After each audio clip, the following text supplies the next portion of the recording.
Reason success point. और आज हम करने जा रहे हैं +1 बिजनेस स्टडी का 6th चैप्टर पार्टनरशिप ऑर्गेनाइजेशन। तो स्टूडेंट आज इस चैप्टर का हमारा ये सेकंड लेक्चर है। और आपको बता दूं कि हमने फर्स्ट चैप्टर में क्या किया था। हमने फर्स्ट चैप्टर में साझेदारी के प्रकार तक किया था और आज सेकंड चैप्टर के अंदर हम करेंगे इसकी प्रॉफिट और इसकी लिमिटेशन, यानी कि इसके एडवांटेज डिसएडवांटेज और इन दोनों के अंदर जो पार्टनरशिप और सोल प्रोप्राइटरशिप है इन दोनों के डिफरेंस। तो आज 3 पॉइंट करेंगे स्टूडेंट इस सेकंड लेक्चर के अंदर। तो हम करते हैं स्टार्ट। उससे पहले आप मेरे चैनल को सब्सक्राइब कर दें। और अब हम करने जा रहे हैं इवैल्यूएशन ऑफ पार्टनरशिप। तो बच्चों आपको बता दूं कि जहाँ भी इवैल्यूएशन वर्ड होता है लिखा हुआ क्वेश्चन में आ जाता है, उसका मतलब है कि आपको क्वेश्चन में जिस भी चीज़ के बारे में कह रखा है उसके मेरिट्स और लिमिटेशन लिखनी होंगी। इवैल्यूएशन यानी कि उसका अच्छा पक्ष भी आपको बताना होगा, उसकी कमियां जो है बुरा पक्ष भी आपको बताना होगा। इवैल्यूएशन का मतलब यही है। तो मूल्यांकन जहाँ आ जाए वहाँ पर इन दोनों को एक्सप्लेन करना है। तो ये क्वेश्चन इस तरह के नाम से भी आ सकता है, या मेरिट डीमेरिट या ऐसे भी पूछ सकते हैं पेपर में। तो स्टूडेंट सबसे पहले हम स्टार्ट करते हैं मेरिट, यानी कि मेरिट ऑफ पार्टनरशिप। पार्टनरशिप के लाभ क्या क्या है। सबसे पहला आता है इजी फॉर्मेशन। साझेदारी की स्थापना जो होती है किसी तरह की कानूनी औपचारिकताओं को पूरी करने की जरूरत नहीं पड़ती, यानी कि बहुत ज़्यादा फॉर्मेलिटीज़ नहीं होती इसमें। जैसे एकाकी व्यवसाय होता है ना, उसमें ज़रूरत नहीं होती, कोई रजिस्ट्रेशन नहीं करवाना पड़ता। सेम उसी तरह ही जो पार्टनरशिप फर्म है उसकी स्थापना भी बहुत ही आसानी से हो जाती है और दूसरा इसमें खर्चा भी ज़्यादा नहीं लगता। सेकंड आता है बैलेंस डिसीजन। बैलेंस डिसीजन का मतलब इसमें है कि कई गुणों वाले साझेदार होते हैं इसमें, ठीक है। और जितने भी निर्णय लिए जाते हैं वो सारे साझेदार आपस में मिलकर एक दूसरे की सलाह करके ही लेते हैं। इस प्रकार व्यवसाय में लिए गए प्रत्येक निर्णय संतुलित होता है या बैलेंस्ड होता है। मोर फाइनेंशियल रिसोर्सेज। अब अगर एकाकी व्यापार की बात करें तो वहाँ पूंजी की कमी का एक दोष पाया जाता है। क्योंकि वहाँ एक ही व्यक्ति होता है, एक व्यक्ति के रिसोर्सेज लिमिटेड ही होंगे। उसके कंपैरिजन में अगर हम यहाँ देखते हैं तो साझेदारी के अंदर ये जो कमी है ये नहीं है, क्योंकि यहाँ एक से ज़्यादा व्यक्ति होते हैं, वो ज़्यादा पूंजी लगाने की कैपेसिटी रखते हैं। और दूसरा वो सारे साधन मिलजुल कर ही लगाते हैं, इसलिए पूंजी इनके पास अच्छी खासी पूंजी हो जाती है। तो ये वाली जो है हम कमी नहीं बताएंगे, क्योंकि इसमें फाइनेंशियल रिसोर्स अच्छे होते हैं। Division of work. हानि होने की दशा में एकाकी व्यापार पर सारा लॉस का बर्डन पड़ जाता है, क्योंकि हानि होगी तो भी उसको लेनी, प्रॉफिट होगा तो भी उसको लेना। पर इसमें नहीं है ऐसा। पार्टनरशिप में क्या होता है, सभी व्यक्तियों में विभाजित हो जाती है, चाहे प्रॉफिट हो चाहे लॉस हो। अब देखो प्रॉफिट हो गया उसका तो ज़्यादा महसूस नहीं होगा, अगर लॉस होगी एक ही व्यक्ति को सहन करनी पड़ती है तो उसके लिए समस्या हो जाती है। और अगर पार्टनरशिप है तो वो लॉस कईयों में बंट जाती है, तो वो थोड़ा थोड़ा बंटवारे आती है। तो इस तरह से अधिक जोखिम वाले व्यवसायों के लिए ये जो हमारा पार्टनरशिप का ऑर्गेनाइजेशन का प्रारूप है ये बहुत ही ज़्यादा सूटेबल लगता है। सीक्रेसी। कंपनियों के खाते क्या होते हैं पब्लिक के सामने प्रेजेंट करने पड़ते हैं, पर पार्टनरशिप के अकाउंट प्रेजेंट नहीं करने पड़ते। दूसरा क्या होता है, बिजनेस की जो गुप्त बातें होती है, जो महत्वपूर्ण बातें होती है वो गुप्त रखी जा सकती है, क्योंकि इनको अपने अकाउंट तो प्रेजेंट करने नहीं है। अकाउंट प्रेजेंट नहीं करने हैं तो ये अपनी गुप्त बातों को गुप्त, यानी कि अपनी इंपॉर्टेंट बातों को गुप्त रख सकती है। तो ये थे इसके मेरिट। इसके बाद आता है लिमिटेशन ऑफ पार्टनरशिप। देखो जहाँ कहते हैं ना प्रॉफिट होगा वहाँ लॉस भी होगी, जहाँ फ़ायदा होगा वहाँ नुकसान भी होगा।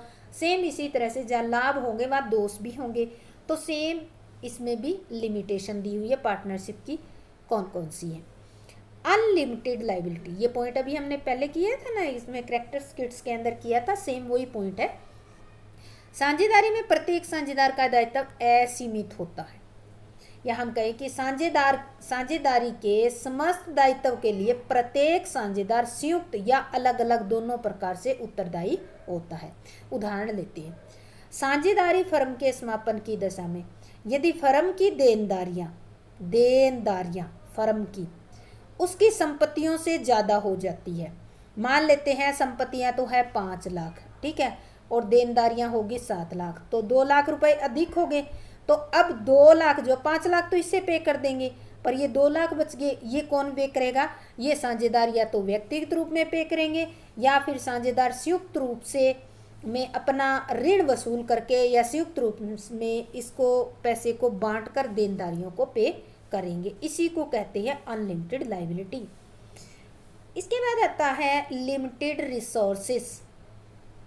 साझेदारी व्यवसाय में वित्तीय साधन साझेदारों की व्यक्तिगत पूंजी और उनकी ऋण लेने की कैपेसिटी तक ही सीमित होती है, यानी कि उनके पास खुद की जो पूंजी है प्लस उनकी जो प्रॉपर्टी है उसके बेस पे लोन लेने की कैपेसिटी।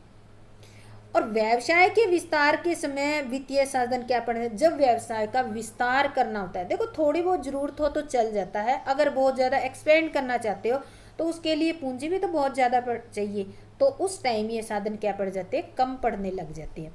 और ऐसी स्थिति में क्या होता है, क्योंकि इस टाइम तक पुराने साझेदार है, उनकी सीमा क्रॉस हो चुकी है, उन्होंने जितनी लगानी थी वो लगा दी, और एक सीमा के बाद तो नए साझेदार को भी इंक्लूड नहीं कर सकते, क्योंकि रूल है ना मिनिमम 2 और बैंकिंग बिजनेस में 10 और अदर में 20, तो इससे ज़्यादा तो हम कोई पार्टनर भी इंक्लूड नहीं कर सकते। तो इस तरह से अगर आप कोई ऐसा व्यवसाय कर रहे हो जो निरंतर विकसित होने वाला है, यानी कि उसकी ग्रोथ लगातार बढ़ती जा रही है, और बड़े आकार वाले व्यवसाय के लिए ये व्यवस्था ठीक नहीं होती। इसके बाद आता है लैक ऑफ हार्मनी, यानी कि आपस में कोऑर्डिनेशन का ना होना, समन्वय, तालमेल बिगड़ जाना। लैक ऑफ हार्मनी मतलब साझेदारी की सफलता कब होती है? साझेदारी सफलता भी होती है जब उनकी आपसी सूझबूझ, विश्वास और सहयोग बना रहे। पर जहाँ भी अधिक व्यक्ति होंगे वहाँ विचारों में भी भिन्नता आएगी, और विचारों में भिन्नता आने के कारण कई बार उनमें झगड़े भी होने लग जाते हैं। जब झगड़े तक बात आ जाती है तो समन्वय क्या हो जाता है? तालमेल खत्म हो जाता है, और कई बार तो ऐसी सिचुएशन आ जाती है कि साझेदारी का व्यवसाय बंद तक करना पड़ सकता है। तो इससे व्यवसाय को बहुत नुकसान होता है। Lack of harmony. नेक्स्ट है लैक ऑफ कॉन्टिन्यूटी। साझेदारी का अस्तित्व जो होता है बहुत ही अनिश्चित होता है, अनसर्टेन होता है।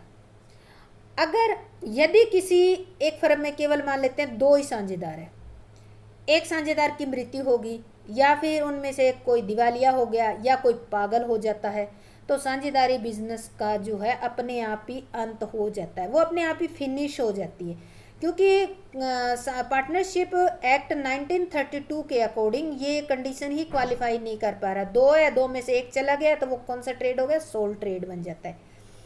इस तरह व्यवसाय का बंद होना एक क्या है? सोशल लॉस कहती है, और इससे कर्मचारियों और ग्राहक दोनों को भी असुविधा होती है।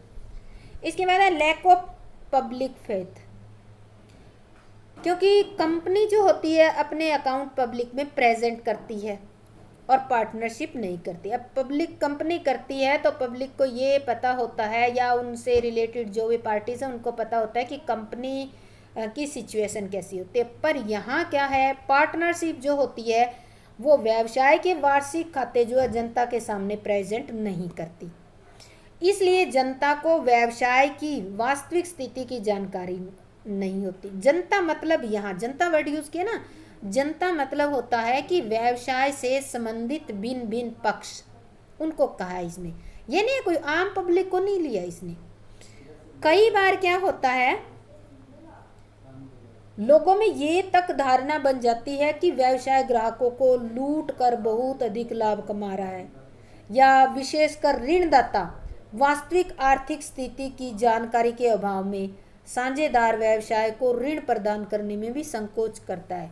यानी कि जो लोन देने वाले हैं वो संस्था या पैसे देने वाली संस्था जो है इन पे डाउट करने लग जाती है कि इतना लोन दे रहे हैं, क्या पता ये वापस पे कर पाएंगे, ये नहीं कर पाएंगे। आगे आता है कंक्लूजन। साझेदारी व्यवसाय के लाभ और हानियों को स्टडी करने के बाद हम निश्चित रूप से ये तो जरूर कह सकते हैं कि यह प्रारूप उस कंडीशन में सबसे ज़्यादा बेस्ट है जब व्यवसाय का आकार मीडियम साइज का हो और साझेदारों की आपसी सूझबूझ और सहयोग हो, उनमें तालमेल हो, ये तभी सक्सेसफुल होता है। अब हम करते हैं आगे, difference between partnership and sole trade. Partnership, sole trade, number of members. देखो पार्टनरशिप में जो हमारा जर्नल बिजनेस होता है उसमें मिनिमम तो दोनों में ही 10 होते हैं, जर्नल और बैंकिंग में, पर जर्नल बिजनेस में मैक्सिमम कितने होते हैं? 20। ये शायद पुरानी बुक है, नई में शायद 50 आया हुआ है, देख लेना, ये मेरे पास पुरानी बुक है तो ये डाटा आपको चेक करना पड़ेगा। और बैंकिंग में कितना आता है? अधिकतम 10। एकाकी व्यापार में तो अकेला ही व्यक्ति होता है। एग्रीमेंट, साझेदारी में एग्रीमेंट होता है, वो या तो रिटन में होता है या फिर ओरल होता है, और कई बार जो रिटन में होता है वो एक पार्टनरशिप डीड के रूप में भी रखते हैं। और अकेला व्यक्ति है वहाँ तो क्वेश्चन ही नहीं आता है एग्रीमेंट करने का कि किससे करेगा, वो तो अकेला ही है। एक्ट, इस पर पार्टनरशिप पर पार्टनरशिप एक्ट 1932 लागू होता है, इस पर तो कोई एक्ट ही लागू नहीं होता। रजिस्ट्रेशन करवाना जरूरी नहीं है, परंतु पार्टनरशिप के लिए या पार्टनर के लिए फ़ायदेमंद होता है ये। और इसमें तो रजिस्ट्रेशन का कोई रूल ही नहीं है, कोई एक्ट ही नहीं है, तो रजिस्ट्रेशन का कोई क्वेश्चन ही नहीं उठता। जैसे आप अपने पड़ोस में कोई किराने की दुकान खोल रहे हो तो उसके लिए आपको रजिस्ट्रेशन की ज़रूरत नहीं पड़ती। प्रॉफिट लॉस शेयरिंग, सभी साझेदारों में लाभ हानि का बंटवारा आपसी एग्रीमेंट के अकॉर्डिंग होता है और क्लियर एग्रीमेंट होता है। अगर एग्रीमेंट नहीं है तो क्या करेंगे?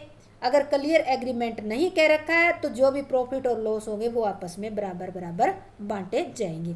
और इसमें तो अकेला होता है, लाभ भी उसको मिलेगा और लॉस भी उसको, यानी कि प्रॉफिट भी उसको और लॉस भी उसी को ही मिलेगा। इसके बाद आता है मैनेजमेंट। सभी साझेदार भी बिजनेस में काम कर सकते हैं या सब की तरफ से कोई एक व्यक्ति भी मैनेजमेंट का काम कर सकता है, और इसमें तो सारा बोझ किस पे होता है? एक ही व्यक्ति पर होता है। कैपिटल, फर्म में सभी साझेदारों पूंजी लगाते हैं, तो फर्म में रिसोर्सेज जिससे हम कंपैरिजन कर रहे हैं ना सोल ट्रेड से, उससे तो ज़्यादा ही होते हैं। इसमें अकेला व्यक्ति पूंजी लगाता है तो इसकी जो रिसोर्सेज जो है सीमित ही होती है, लिमिटेड होती है। ट्रांसफ़र ऑफ इंटरेस्ट, कोई भी साझेदार अन्य साझेदारों की परमिशन के बिना अपने हिस्से को ट्रांसफ़र नहीं कर सकता, यानी कि बेच नहीं सकता किसी अन्य व्यक्ति को। और सोल ट्रेड जो होता है उसको किसी की परमिशन लेने की ज़रूरत नहीं है, वो खुद के बिजनेस का खुद मालिक है, जब चाहे बेच सकता है, जब चाहे बढ़ा सकता है, जब कोई भी डिसीजन ले सकता है, उसे किसी की परमिशन या किसी से सलाह लेने की ज़रूरत नहीं है। तो स्टूडेंट ये आज हमने किया इसके अंदर, यानी कि इसके मेरिट और डिमेरिट और पार्टनरशिप के जो और सोल ट्रेड में आपस में डिफरेंस किया है। अगर आपको अच्छा लगा है तो मेरे चैनल को ज़्यादा से ज़्यादा सब्सक्राइब करना, अपने फ्रेंड्स के पास शेयर करना, ताकि इस कंटेंट का इस टाइम सभी को बेनिफिट मिल सके। और मैंने ये आर के सिंगला बुक लेकर ये बनाया है। तो जय हिंद, जय भारत।